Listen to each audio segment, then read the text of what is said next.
Mejor hablar en M24. La Coordinadora Popular y Solidaria Ollas por Vida Digna se va a movilizar hoy a las 17 horas en la Plaza Independencia con la consigna por trabajo, pan y techo, basta de hambre, desigualdad, precariedad y de negociar con la necesidad de la gente. El colectivo denuncia que las respuestas del gobierno siguen siendo, por un lado, descansarse en los colectivos solidarios y, por otro, fortalecer un asistencialismo tercerizado y privatizado. La coordinadora nació en agosto del 2020 como respuesta a la emergencia sanitaria. Hoy reúne a 14 redes de ollas de Montevideo y 3 del interior. Según sus datos, en julio el colectivo contemplaba 247 iniciativas entre ollas y merenderos y servía alrededor de 140.000 porciones por semana. Para conocer cuáles serán los planteos en el marco de la movilización de hoy, mejor hablar esta mañana con Esteban Corrales, vocero de la Coordinadora Popular y Solidaria Ollas por Vida Digna, quien integra a su vez la red de ollas del sur y la olla de Palermo. Esteban, buen día. Gracias por estar en Mejor Hablar. Hola, buen día. Gracias por el espacio. Por favor, hoy a las 5 de la tarde se va a desarrollar justamente esta concentración en la Plaza Independencia. ¿Por qué en este momento esta acción? Bueno, como que llegamos a que se juntaran muchas cosas, ¿no? Nuestra tarea como colectivo que nuclea las redes de ollas populares y coordinadoras solidarias cumplió un año hace poco. Eso nos hizo realizar una evaluación a todo lo que ha transcurrido desde un año a esta parte. Como coordinadora hay que entender que las ollas populares aparecen alrededor de marzo-abril del año pasado, ¿no? Después de un periodo de consolidación a nivel territorial que surge la Coordinadora Popular y Solidaria. En ese marco de hacernos un balance de un año de gestión y de lucha y de llevar adelante todo esto, coincide también con que nosotros teníamos un convenio con el Estado a través del MIDES que garantizaba una parte de los insumos que las ollas populares utilizan y al 31 de julio ese convenio se había caducado y bueno, nosotros estábamos preocupados por ver cómo seguía la cosa con esa parte de los insumos que se necesitaban. Y lo que nos a todo esto lo que nos cae en cuenta es que las ollas populares siguen siendo necesarias en la mayor parte de los territorios donde actúan. Sigue habiendo enorme cantidad de personas con la necesidad de tener que recurrir a una olla popular para comer, que en la situación del país eso es inaceptable, porque hemos hecho una evaluación, digamos, de que, hay recursos. Bueno, es un país pobre, es un país desigual, donde perfectamente se podría solucionar esto con una política pública seria y de largo plazo. En vez de eso, lo que hemos visto es que el Estado se ha descansado, que las ollas populares solucionen este problema y en esto vemos de que una situación precaria como la es una olla popular se transforma en la solución definitiva para el Estado. Y en el medio de todo esto también aparece que el Estado, cuando vuelca sus recursos, los terceriza a través de una organización privada. Entonces, todo ahí te referís a Uruguay Adelante. ¿Cómo? Ahí te referís a Uruguay Adelante. Claro, sí. Entonces, digamos, toda esta suma de cosas, más un invierno duro, ¿no? Donde las ollas, la coordinadora ha tenido que salir a tapar los agujeros que ha dejado los criterios inescrutables de esta organización para comprar insumos para las ollas.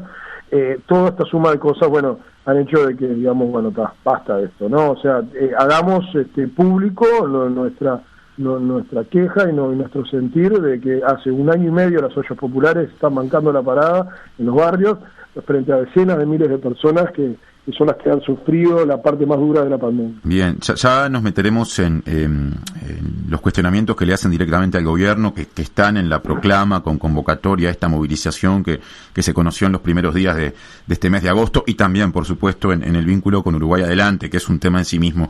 Recién mencionabas la caída en el momento en el cual ustedes decidieron convocar a esta movilización de un convenio el 31 de julio que garantizaba el respaldo o cierto apoyo del MIDES a las ollas. ¿Qué pasó después del 31 de julio con respecto a ese convenio? Y nosotros veníamos solicitando una reunión con el Ministerio para poder saber de primera mano cómo iban a seguir. y nos enteramos por la prensa de que automáticamente se había renovado este convenio con Uruguay Adelante, sin tener en cuenta una evaluación que nosotros habíamos hecho y que queríamos presentar a las autoridades acerca de cómo se había ejecutado el dinero público de esta forma, ¿no? Y cuáles eran nuestras observaciones como receptores, en definitiva, de esos recursos, ¿no? Nosotros tenemos una evaluación hecha de lo que fueron los primeros meses de trabajo con Uruguay Adelante, y es una evaluación que tiene muchos aspectos críticos, ¿no? Y eso nosotros queríamos transmitírselo a las autoridades, que son quienes en definitiva habían tomado la decisión de canalizar de esa forma los apoyos estatales. ¿Cuáles son las críticas, Esteban? Bueno, hay de todo un poco. O sea, por ejemplo, cuando arranca esto, esta forma de trabajo, veamos, Uruguay Adelante no es una organización que reparta alimentos, ¿no? O sea, las ollas populares tienen que ir a los galpones de Uruguay Adelante a retirar lo que esta organización compra o consigue para las ollas. Al principio éramos, la coordinadora popular tenía que pagar sus propios fletes, ¿no? Y encargarse de todos los costos que eso significaba. O sea, el criterio primero para tercerizar el apoyo público era el de la eficacia y de la eficiencia, y nosotros teníamos que andar tratando de juntar la plata como sea para pagar camiones para hacernos con los insumos. Luego hubo un momento, un convenio con la Intendencia, donde pudimos un poco mejorar esa situación, pero también siempre con tiras y aflojes, ¿no?, sobre el tema de la carga y la descarga. Actualmente la Intendencia nos lleva las cosas a un centro de acopio en la Rural del Prado, y ahí se distribuyen a las demás redes. Eso por un lado. Después, por otro, el tema de que los dineros públicos se ejecutan con discrecionalidad. Es decir, no hay trazabilidad ni forma de incidir en qué cosas se compran y qué cosas no. Entonces, a solo criterio de esta organización, se les ocurrió, cuando estaba empezando el invierno, que las lentejas, por ejemplo, no eran necesarias. ¿Por qué? Porque en su ecuación costo-beneficio eso se ve que no entraba. Entonces tuvimos que salir la coordinadora a comprar lentejas para todas las ollas que integran las redes, porque eso no entraba en el paquete. Lo mismo con la pulpa de tomate. Y se daban explicaciones técnicas que no son de recibo, ¿no? Ya lo ha dicho tanto el sindicato del MIDES, de trabajadores del MIDES, como la Asociación Uruguaya de Nutrición, ¿no? Que, o sea, trabajar sobre la alimentación de la gente requiere un conocimiento técnico multidisciplinar, y que no es solamente ver las cosas como quien hace un evento gastronómico, no solamente pensando de esa forma. Pero ¿cuáles eran las explicaciones concretamente? Y se daban explicaciones de tipo, bueno, la proteína de la lenteja es suplantada por tal o cual otra cosa, y la verdad que no funciona así. O sea, decía que la pulpa de tomate no aporta nutrientes, ¿no? Ahora, la pulpa de tomate por sí misma no aporta nutrientes, pero hace de una comida insulsa algo más aceptable cuando vos tenés pocos recursos para cocinar. Y las lentejas no aportarán no aportan una cantidad de proteína quizás como lo puede aportar la carne, pero en el invierno es un insumo fundamental para hacer también de una comida de olla algo sustancioso y que aporte no solamente nutrientes como las proteínas, que nos aporta, sino también otro tipo de nutrientes que son esenciales, sobre todo para los niños, como lo es el hierro. Entonces, digamos, yo te digo todo esto y podemos entrar en una especie de discusión técnica sobre el tema de la calidad de los alimentos, pero digamos, no es que lo diga yo, o sea, la propia Asociación Uruguaya de Nutrición puso en tela de juicio al principio del convenio en que se actuaba con discrecionalidad sobre la alimentación de la gente. Uh-huh. Entonces, ¿qué decimos? ¿Y hay alimentos altos en otros nutrientes importantes, por ejemplo, frutas, verduras, lácteos? ¿O no? Se da leche en polvo, se aporta, y la parte de frutas y verduras también, y además hay un convenio con la organización Redalco que también apoya con frutas y verduras. También en el tema de frutas y verduras hubo eventos donde las verduras que llegaban no tenían la calidad adecuada, o sea, venían en un estado no aceptable. Y bueno, todas esas críticas o observaciones nosotros las vertíamos en documentos, queríamos compartirlo con las autoridades, y en esta reunión nunca se nos hizo lugar a ese pedido, y recién la semana pasada hubo una reunión con jerarcas de bajo nivel, digamos, del MIDES, o sea, poco menos que los atendieron en la ventanilla, y con la promesa de, bueno, de en algún momento examinar lo que había sido esta evaluación, y más nada. Entonces, ¿con quiénes se reunieron concretamente? Dos personas que básicamente no tenían ningún poder de decisión, y tomaron el reclamo con la promesa de hacerlo llegar más arriba. ¿Pero en cargos políticos, digamos, los nombres? Mira, no tengo ahora los nombres, pero no fue una reunión con autoridades del ministerio, ¿no? Que, digamos, el ministerio, digamos, tiene su cabeza, que es el ministro Lema, y después está en la parte social Carolina Murphy, digamos, esas son las personas que uno espera, bueno, poder conversar mano a mano sobre una situación tan importante como lo es la alimentación a decenas de miles de personas. Esteban, entonces, la verdad que sentimos como que se nos tomó un poco el pelo en todo esto, ¿no? Siendo nosotros los que estamos dando la cara todos los días frente a la tarea de tener que tapar estos baches que ha dejado el gobierno y el Estado durante todo este año. Hiciste mención a la necesidad de controlar los dineros públicos. Cuando se hizo este convenio desde el MIDES se destacó que se iba a controlar, que se iba a pedir, se iban a rendir cuentas, se iba a estar fiscalizando. ¿Les consta que esto sea así? No. De hecho, es bastante oscuro el tema de la asignación de recursos, ¿no?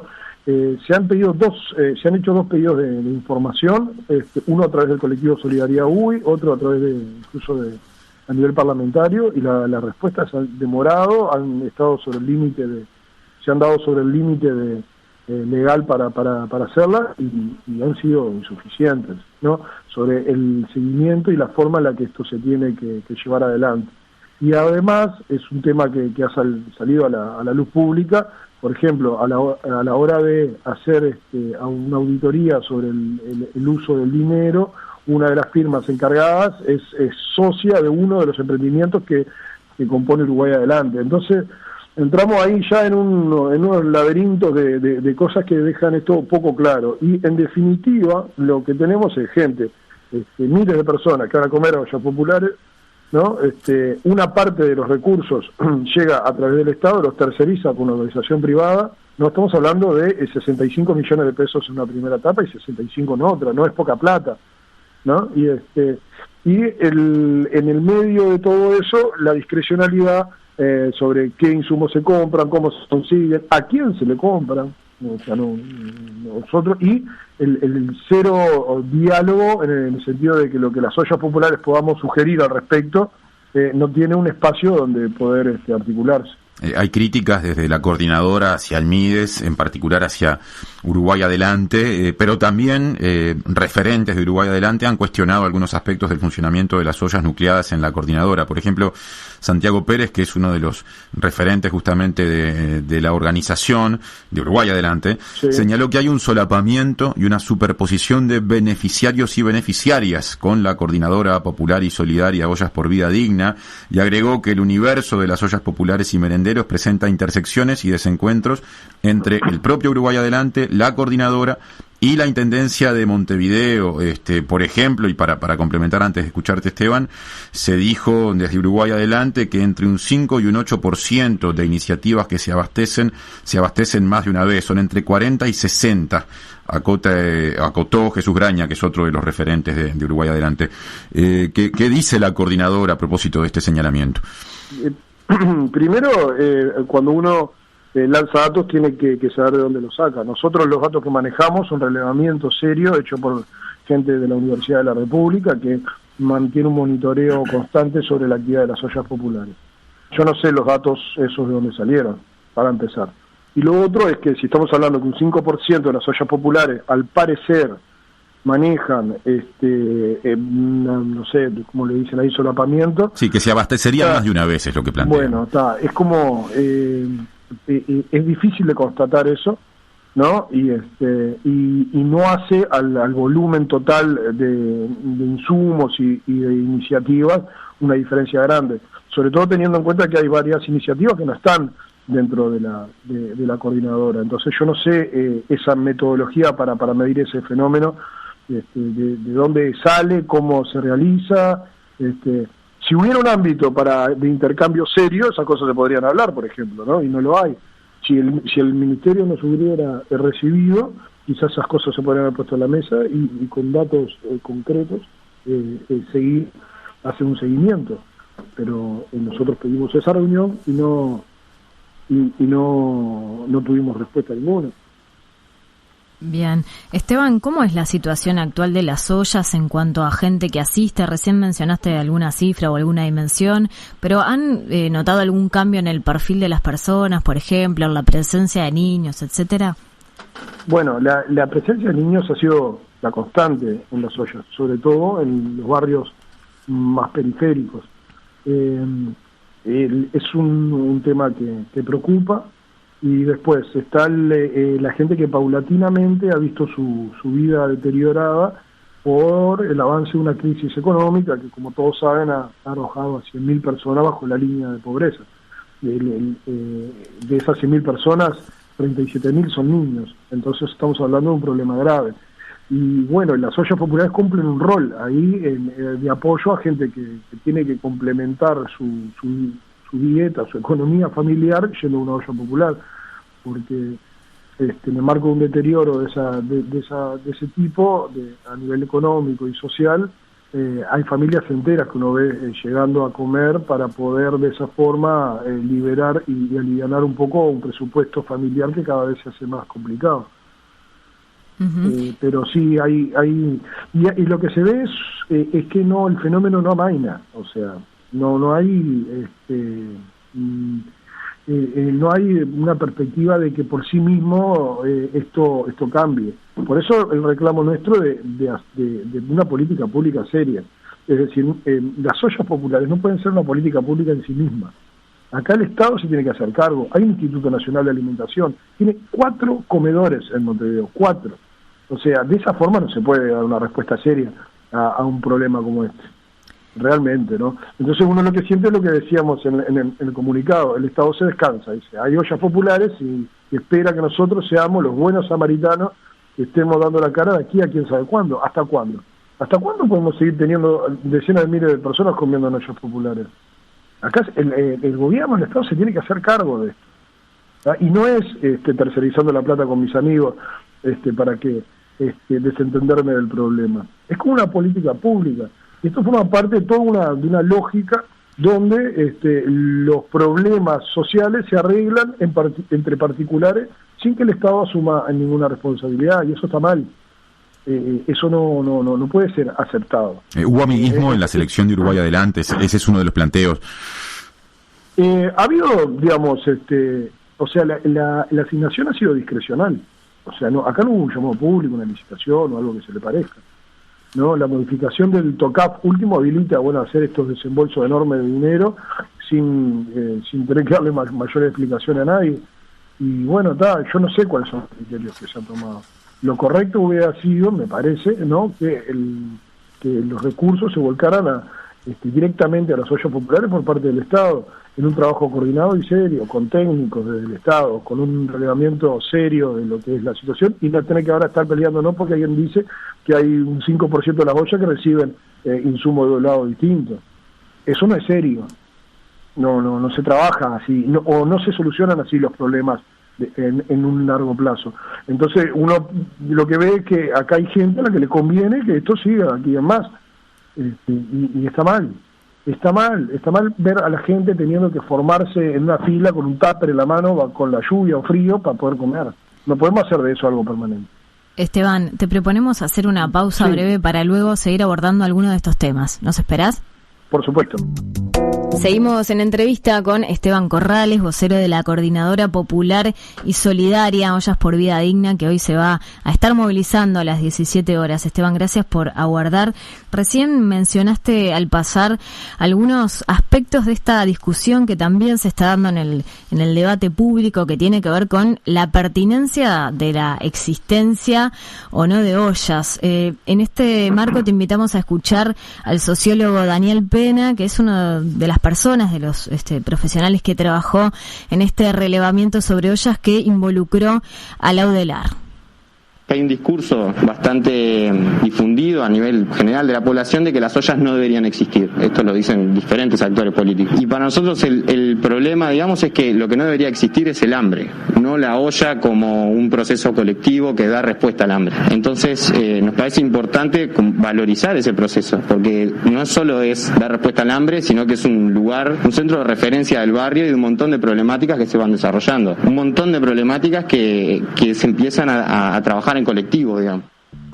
¿Tenés algún matiz con respecto a estas afirmaciones? No, realmente creo que estamos hablando de lo mismo. Uh-huh. Cuando nosotros decimos que las ollas no tendrían que existir, justamente estamos hablando de las causas que generan las ollas, ¿no? Nosotros, como coordinadora, nacemos como con un doble mandato, que es, bueno, poder conseguir la mayor cantidad de insumos posibles para que las ollas solucionen su problema de capacidad de cocinar día a día, pero también una necesidad de reflexionar sobre motivos, causas y contextos sociales, económicos y políticos sobre el porqué de todo esto. Las ollas nacen de la solidaridad, y hay barrios que históricamente, hay territorios que han estado acostumbrados o donde frente a crisis o momentos complicados tienen experiencia de resolver o encarar los problemas de forma colectiva, y eso es una característica que hace a la aparición de ollas populares en muchos territorios. Entonces, como dicen sociólogos, es cierto que detrás de las ollas hay un entramado de solidaridad, ¿no?, que hizo que las ollas aparecieran. Entonces nosotros, por eso, cuando hablamos de ollas por vida digna, nosotros sí entendemos que acá hay una serie de derechos, ¿no?, sobre de los cuales el derecho a la alimentación es una parte, ¿no?, que si el derecho a la vivienda, al trabajo, a la salud y a una educación digna estuvieran contemplados en esta sociedad, seguramente no habría crisis alimentaria. ¿Ven potencialidades en esto de la organización que se generó, de toda esta movida de redes de ollas? Bueno, yo digo, ojalá la gente no tuviera que ir a comer a una olla popular, ¿no? Y ojalá este problema se solucione. Pero también ojalá los colectivos que integran las redes y la coordinadora vieran un poco más allá de esto, y es un trabajo lento, pero que nosotros queremos hacer, ¿no?, para ver que los problemas sociales en general necesitan de la organización de las personas para que los derechos se ejerzan, ¿no? Y en ese tránsito de lo asistencial a lo reivindicativo, para abarcar una gama amplia de derechos, creemos que esto sea una experiencia de construcción colectiva con un potencial transformador y de aporte a una sociedad distinta, ¿no? Una sociedad donde lo colectivo prime sobre el individualismo, una sociedad donde nadie carezca de los derechos para que otros tengan privilegios, una sociedad en definitiva con menos desigualdad, una sociedad más racional, más justa, ¿no? Porque realmente yo no quiero criar a mis hijos en la indiferencia frente a lo que pasa al resto de la población. No quiero criar a mis hijos en una sociedad donde el gobierno está preocupado por si los chiquilines repiten la comida en la escuela. O sea, me parece que son valores que conviene superar como sociedad para que los derechos sean lo más abarcativos posibles y todos podamos llevar adelante la vida con la mayor dignidad posible. Y en ese tránsito, o sea, está claro que los derechos que le faltan a algunos son los privilegios que le sobran a otros muchos. Esa politización por algunos sectores es asociada a algo que no es igual a politización, que es partidización, y han habido en muchas ocasiones discusiones y señalamientos a las ollas, inclusive algunas que forman parte de la coordinadora, justamente por eso, en general, desde sectores, podríamos decir en un sentido amplio, cercanos al gobierno. ¿Cómo manejan ustedes ese señalamiento? Yo personalmente, uno ha visto que siempre que surge un movimiento social que cuestiona al gobierno o al Estado, desde las esferas del poder o de las autoridades, asocian inmediatamente esas actividades al juego político del momento. Y nosotros queremos estar por fuera de eso. Nosotros tenemos unas definiciones muy claras al respecto de que somos una organización con autonomía política, lo cual habla de una autonomía política partidaria. Nosotros no representamos la línea de ningún partido político, pero sí entendemos la tarea nuestra como eminentemente política, porque cuando uno habla de cuestionar la desigualdad social, cuando uno quiere entender por qué el fenómeno del hambre y las decenas de miles de personas que van a ir a comer una olla popular, evidentemente estás haciendo un razonamiento político, y eso es legítimo y es necesario, ¿no? Y como organización estamos a nuestra manera, de nuestra forma, tratando de llevarlo adelante. Y no es algo para avergonzarse ni que haya que esconder, pero sí dejar en claro que la política es social, no es partidaria. Cuando se nos dice que somos brazos de algún partido político, lo que se está haciendo es enchastrar la cancha y hablar con mezquindad, porque nosotros poco nos interesan los cortos y objetivos políticos de tal o cual representante. Nosotros estamos inmersos en una sociedad, en una realidad dura, donde es necesario alimentar a decenas de miles de personas, y eso nos obliga a reflexionar sobre las causas, porque si no estaríamos actuando con irresponsabilidad, porque si nosotros no cuestionamos el fenómeno de las ollas populares, si no cuestionamos el fenómeno del hambre y de la desigualdad social, estamos y corremos el riesgo de hacer de esto una situación permanente, y no queremos esto que sea una situación permanente. Esteban, la movilización de hoy es uno de los ejemplos de que esta organización trasciende lo alimentario, ¿no? Trasciende la respuesta a la emergencia alimentaria. ¿Hay otras acciones que se estén coordinando desde las redes de ollas que tengan que ver con esta visión también política y de organización con respecto a otros temas políticos? Me refiero en el sentido amplio del término, ¿verdad? Bueno, nosotros ahora, concretamente hoy a las 5 de la tarde, a las 5:30, nos vamos a concentrar a tratar de elevar la mira y ver el fenómeno del hambre y las ollas populares en un contexto más amplio.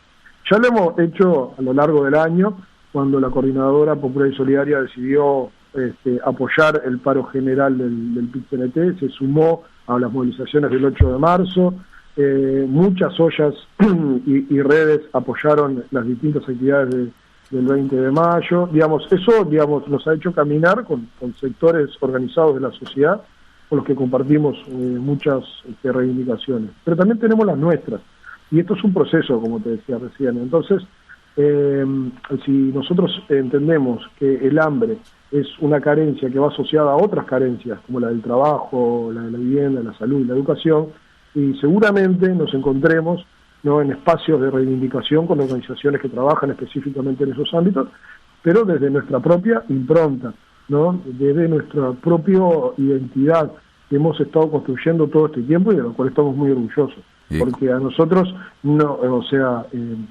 bancar las ollas populares, como se ha estado haciendo de forma voluntaria y solidaria durante todo este tiempo, ha sido un esfuerzo gigante, enorme.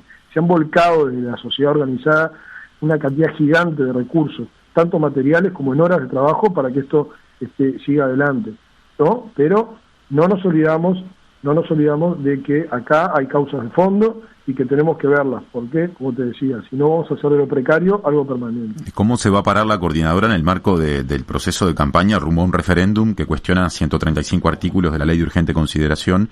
Y digo esto y recuerdo que en su momento, cuando a la coordinadora se la señaló, ¿no?, con respecto a la politización en un sentido crítico, eso tuvo que ver con la fase anterior de esta misma campaña. Bueno, anteriormente la coordinadora fue en noviembre del año pasado, decidió, después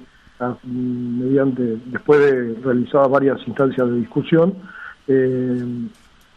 decidimos que la ley de urgente consideración no era conveniente para la gran mayoría de la población y resolvimos tener una mirada crítica al respecto. Había 2 campañas, se decidió que cada olla tomara la decisión que más creyera conveniente. Hubo ollas y redes que trabajaron en una campaña, otros trabajaron en las 2 campañas y muchas no trabajaron en ninguna, ¿no? ¿Qué pasa? Después se hizo foco en las que sí trabajaban en las campañas, ¿no? Y bueno, con estas acusaciones mezquinas que te decía antes de que éramos simples ejecutores de otros intereses. Y no, fue un proceso realmente legítimo que nosotros dimos de discusión en conjunto con la sociedad organizada, porque el referéndum contra la LUC nace de una intersocial, nace del movimiento social, y eso nos parecía legítimo. ¿Qué va a pasar con lo que viene ahora? No lo tenemos definido, tenemos que en nuestros ámbitos discutirlo y verlo, ¿no? Con el antecedente que te marcaba recién. Pensando en el vínculo con autoridades, digamos, hablamos a la pasada, al comienzo del vínculo con Montevideo, de que la Intendencia de alguna manera presta servicios vinculados al acopio una vez que, por ejemplo, se entregan alimentos de parte de Uruguay adelante. ¿Qué pasa en ese mundo distinto a Montevideo, que es el interior, en algunos lugares con presencia de organizaciones sociales fuertemente en el territorio, en otros quizá no tanto? Nosotros tenemos una red, el vínculo con 14 redes a nivel metropolitano, y después hay una coordinadora de ollas que está en Salinas, y hay un vínculo con Durazno, Salto, de redes que integran la coordinadora a la distancia, y presencia o contactos con ámbitos que coordinan ollas populares en Rocha, Colonia y Río Negro. La realidad es distinta en cada departamento, porque bueno, una de las cosas que se hizo cuando se destinaron recursos para las ollas populares fue dividir entre Montevideo y el interior, y entonces en el interior son las intendencias las que ejecutan el dinero, y las cosas que uno le llega son que bueno, hay de todo un poco, ¿no? En algunos lados no llega nada, en otros llega de forma parcial.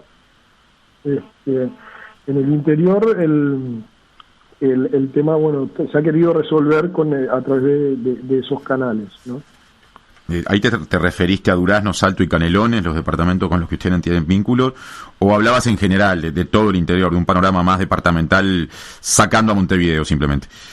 No, yo puedo, digamos, referirme un poco a lo que han sido nuestros contactos con Rocha, Maldonado, San José, como te decía, Paysandú, Río Negro, por esos lados hemos andado. Después hay la coordinadora de Durazno y los colectivos de Olla y Merendero Salto que integran la coordinadora. O sea que hay por lo menos datos de la mitad del país, grosso modo. Sí, digamos, nos han llegado datos de todas esas áreas, ¿no? Y bueno, como te decía, al haber quedado todo esto en manos de los gobiernos locales, la situación es muy despareja, ¿no? Uh-huh.